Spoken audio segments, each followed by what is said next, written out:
10वी दिली, 10वीचा एक्झाम दिला.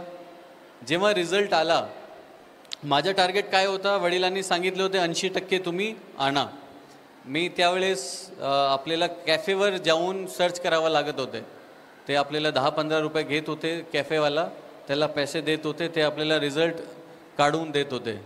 तो माझी पर्सेंटेज त्यावेळेस आली 86.4%. तो खूप आनंद झाला मला की पापाचा दिलेला टार्गेट माझा पूर्ण झाला. आता नेक्स्ट आहे की टॉप कोणी केला. तो मी माझ्या डोक्यात तर कधी होताच नाही की मी टॉप करणार, बिकॉज 2-3 होते माझे शाळेमध्ये विद्यार्थी जे प्रत्येक वेळेस 6वी ते 9वीपर्यंत तेच टॉप करत होते. अख्खा दिवस गेला, मोबाईलची सुविधा नव्हती त्यावेळेस. अख्खा दिवस गेला, शाळेला विचारले, तो शेवटी त्यांनी सांगितले की मीच टॉप केलेला आहे. तो 2005ची हे घटना मी कशासाठी सांगत आहे तुम्हाला की एक तो 2005 आहे आणि आज 2025 आहे.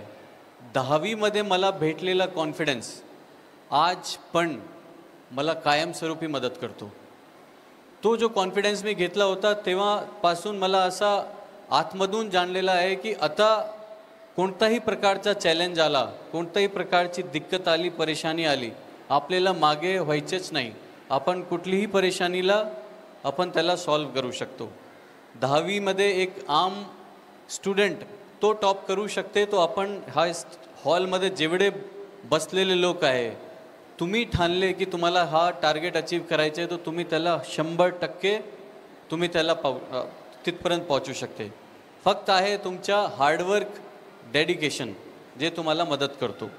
10वीच्या नंतर 11वी 11thसुद्धा मी टॉप केले आणि मी माझ्या वडिलांना नको म्हणले की सैनिक स्कूलमध्येच मी कंटिन्यू करणार, मला बाहेर जायचे नाही.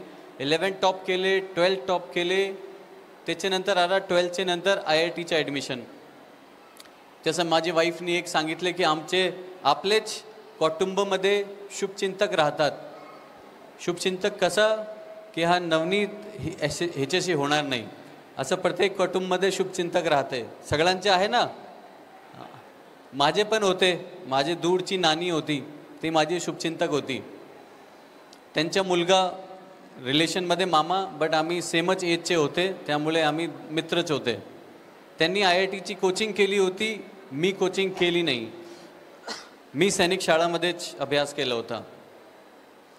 तो जेव्हा आपला IITचा एक्झामिनेशन आला आणि हां, सैनिक शाळामध्ये आमचं टार्गेट काय असतं की नॅशनल डिफेन्स अकॅडमी आर्मीमध्ये व्हायचे.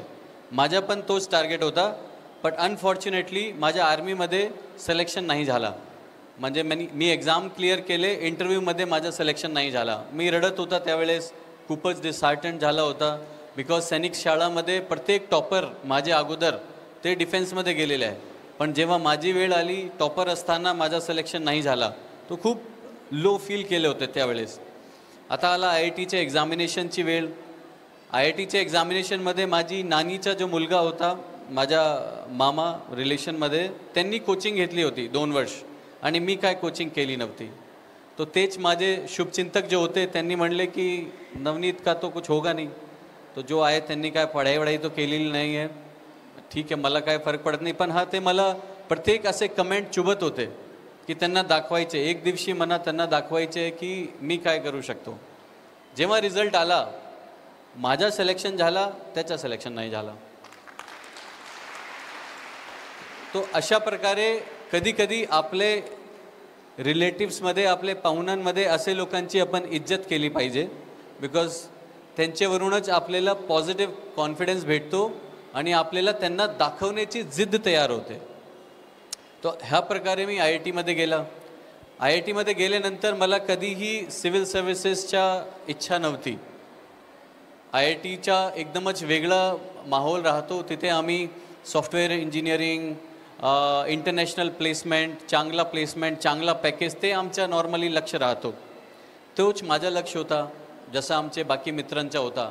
पण माझे वडील जो रेल्वेजमध्ये होते, त्यांची इच्छा होते की बेटा तुम्ही IAS IPS बना. ते मला जेवढं सांगत होते तुम्ही IAS IPS बना, मी तेवढाच त्यांच्या अगेन्स्टमध्ये गेला की आता तुम्ही जाणार नाही, मला हे तिथे जायचे नाही, तुम्ही जेवढं मला सांगणार मला तिथे जायचेच नाही. आणि इंजिनिअरिंगचे 4 वर्ष मी कधीही सिव्हिल सर्व्हिसेसचे बाबतीत बघितलेच नाही. मला माहीतच नव्हता सिव्हिल सर्व्हिसेस काय असते. आणि माझी हट्टवरून मी पहिली माझी नोकरी 4th इयरच्या नंतर सॉफ्टवेअर इंजिनियर म्हणून मी नोकरी माझी सुरू केली हैदराबादला. तिथे मी 1 वर्ष नोकरी केली 2012 ते 2013. तो जो माझ्या लाईफचा काळ आहे 1 वर्ष, तो एकदम महत्त्वपूर्ण आहे. बिकॉज तिथे गेल्यानंतर मला आईवडिलांनी जे जे सांगितले होते की IAS IPS बना, देशची सेवा करा, त्याच्यानंतर माझ्या सैनिक शाळाचा जो 7 वर्ष होते, जो आमचे खूनमध्येच त्यांनी टाकले होते की देशासाठी काम करायचे आहे, तो सगळं मला आठवण यायला सुरू झाला. तो मला वाटला की मी हे युनायटेड स्टेट्स म्हणजे USA मी काम करत आहे. ठीक आहे, माझी पगार चांगली आहे, चांगला पॅकेज भेटत आहे, पण त्याच्या माझे देशासाठी काय इफेक्ट आहे. मी जे काय प्रोग्रामिंग करत आहे, माझा एकच मित्र आहे, तो आहे माझा कम्प्युटर. मी जाऊन तिथे प्रोग्रामिंग करतो, महिन्याच्या अंतमध्ये मला चांगली सॅलरी भेटते, पण माझे भारत देशमध्ये त्याचा काय उपयोग. आणि मला जो आयडेंटिटी कार्ड त्यांनी दिलेला आहे, तो आयडेंटिटी कार्ड कंपनी सोडून मी बाहेर गेला तर कोणाला माहीतच नाही ती कंपनी काय आहे. हे सगळी गोष्टी मला ते खटकणं सुरू झाली. आणि तेव्हा माझ्या लक्षात आला की नाही, जसा मला पाहिजे, जसा मला देशचं काम करण्याची आवड आहे, ते मला सिव्हिल सर्व्हिसेसच आहे जो मला देऊ शकते. आणि मी तुम्हाला एक खोटा नाही सांगणार, जेव्हा 2013 मी डिसाईड केले की मला आता हे सॉफ्टवेअर इंजिनिअरिंग सोडायचे आहे, मला रिझाईन करायचे आहे, तर माझे मॅनेजरनी मला बोलवले. बोले तू IITian आहे, एवढा छान तुझा सध्याचा पॅकेज आहे. त्यावेळेस तो पॅकेज 10 लाखाचा होता 2012. तो 2012चे तुम्ही 10 लाख समजू शकते आजचे केसमध्ये काय आहे. एवढं छान आहे तुझा करिअर, हळूहळू तू अजून वाढेल, तू कशाला तू जॉब छोडतो. मी त्यांना हे जे तुम्हाला सांगत आहे तेच मी त्यांना म्हणला होता की मला युनायटेड स्टेट्ससाठी काम करायचे नाही, मला भारतासाठी काम करायचे. आणि हे सांगितल्यानंतर त्यांनी माझ्याशी एक शब्द नाही सांगितले, मला रेजिग्नेशन दिले की भैया आता हे इथे थांबणार नाही. जोशमध्ये मी दिल्ली पोहोचला. दिल्लीमध्ये आपला UPSCची तयारीसाठी कोचिंग जॉईन केली. 2013चे अगोदर 1 वर्ष चांगली सॅलरी होती, सगळे सुख होते. आता जसाच आपण दिल्लीला पोहोचले, सगळे सुख दुःखमध्ये कन्वर्ट झाले. तिथे गरिबीचा अहसास सुरू झाला, आपला एक पैशाची किंमतचा अहसास सुरू झाला. तिथे जाऊन असं कळालं की भाई डिसिजन बरोबर घेतले की नाही नवनीत, चांगली लाईफ होती, आता इथे कशाला आले.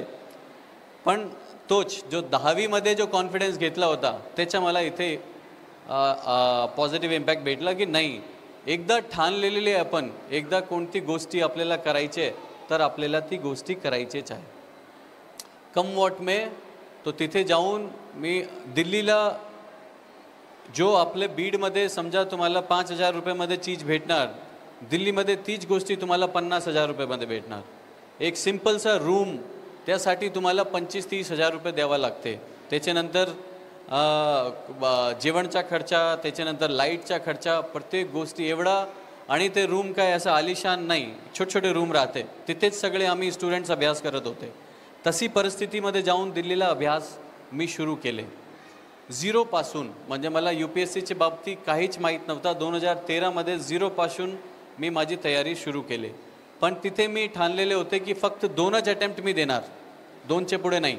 2मध्ये झाला ठीक आहे, नाही झाला तो मी दुसरं क्षेत्र निवडणार आणि तिथे भारतासाठी काम करणार. प्रॉपर प्लॅनिंग केली, हार्डवर्क केला, टाईम टेबल बनवले, रिव्हिजन्स केले, डिस्कशन्स केले. तो UPSCची प्रिपरेशन तो खूप एक वेगळी स्टोरी आहे.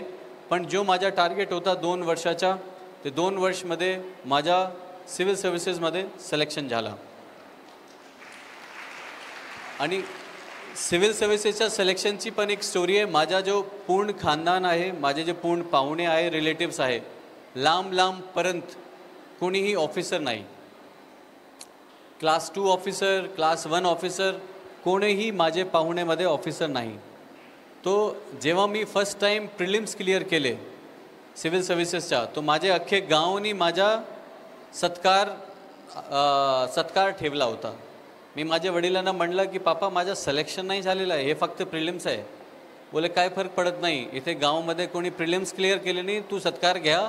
त्यांची त्यांची तुला दुआएं लागेल.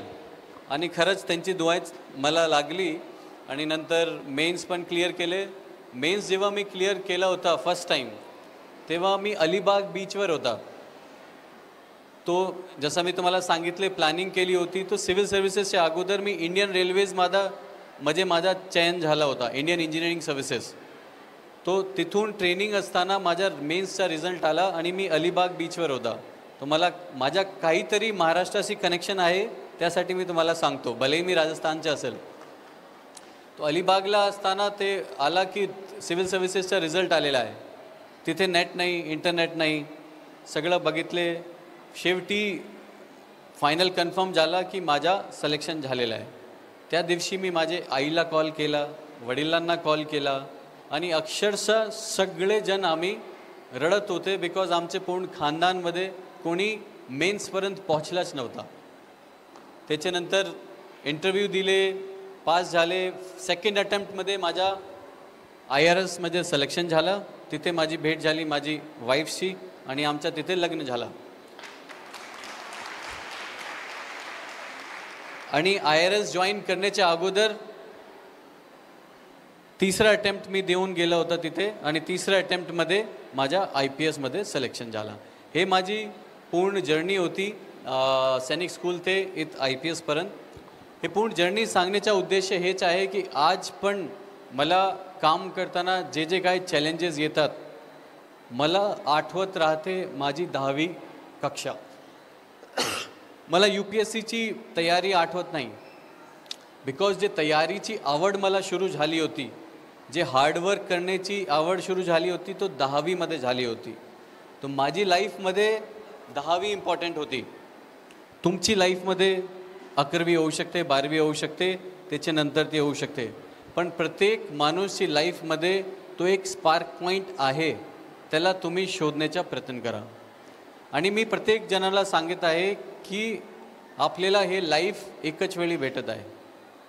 म्हणजे आपण ठीक आहे, आपण हे म्हणत आहे की नेक्स्ट जन्ममध्ये हे करणार, नेक्स्ट जन्ममध्ये आय डोंट नो. आपल्याला आज जो आपण जिवंत आहे, हेच जन्ममध्ये तुम्ही कर्म करा, ह्याचे फल तुम्हाला हेच जन्ममध्ये भेटणार. तो हेच लाईफ आहे. हे लाईफमध्ये आपल्याला 100% आपला द्यायचं आहे. आणि जे जे काय तुमचे एम आहे, जे जे काय तुमची आकांक्षा आहे, तो हेच लाईफमध्ये तुम्हाला भेटणार. तो एक ही पल, एक ही दिवस तुम्ही वेस्ट करू नका. आई वडील जे आहे, तुमची मुलींना, तुमच्या मुलांना चांगली शिक्षा द्या, त्यांना मोटिवेशन द्या. बिकॉज तुम्ही जे काय म्हणत राहणार, कधीतरी त्याचा इफेक्ट तुमचे मुलींवर पडणार, जसं की माझे वडिलांचा इफेक्ट मला पडला. आपलं कर्तव्य आहे आपल्या मुलांना, आपल्या मुलींना मार्गदर्शन दाखवण्याचा. त्यांना गरज आहे ते मार्गदर्शनची. आणि जे ते काय चांगलं काम करत आहे, त्याला प्रोत्साहनाची गरज आहे. हेच जिंदगी आहे. प्रत्येक आईवडिलांचा एक टार्गेट असलं पाहिजे की तुमचेपेक्षा तुमचे मुलं मुली चांगले पदावर पोहोचले पाहिजे. तरच आपण आईवडीलचा जो एक आपला कर्तव्य आहे त्याला आपण बजावणार. तो सगळ्यांच्या आपली एक रिस्पॉन्सिबिलिटी आहे, ड्युटी आहे, आपला बीड, आपला देश, आपला फॅमिलीला पुढे करण्यासाठी. आणि आपण हे म्हणजे स्पष्ट, हे सगळे लोकांना माझ्या भाषण ऐकले ह्याच्यावरून मला स्पष्ट कळते की भाई आपण सगळे लोकांच्या आतमध्ये काहीतरी एनर्जी आहे, एक ज्वाला आहे चांगला काम करण्यासाठी. आणि लाईफ एक UPSC किंवा नीट किंवा IIT तिथपर्यंत संपत नाही. लाईफ दररोज एक एक्झाम आहे. ठीक आहे, IPS क्लिअर केले किंवा माझी वाईफनी IRS क्लिअर केले, ह्याचा अर्थ असा नाही की लाईफमध्ये एक्झाम संपले. दररोज एक एक्झाम आहे. फक्त एक्झामची परिभाषा, एक्झामचा टाईप वेगवेगळा होत राहते. आज माझ्यासाठी एक्झाम आहे बीड, तुमच्यासाठी एक्झाम आहे 10th. प्रत्येक जणासाठी आपापला वेगळा एक्झाम आहे. माझी इच्छा, माझा सजेशन सगळ्यांना हेच राहील की आपला जो व्हॅल्यू सिस्टम आहे, आपले जो सिद्धांत आहे, आपली जो सोच आहे, त्याला तुम्ही पॉझिटिव्ह ठेवा. प्रत्येक क्षण एक्झामची परिभाषा चेंज होईल, बदल, पण तुम्ही प्रत्येक भाषा, प्रत्येक एक्झामची परिभाषाला तुम्ही चांगल्या प्रकारे तिथे परफॉर्म्स केले पाहिजे. त्याचा एकच उपाय आहे आपली चांगली थिंकिंग आणि देशाचे काम करण्यासाठी आपली एक आतमधून एक शक्ती, तो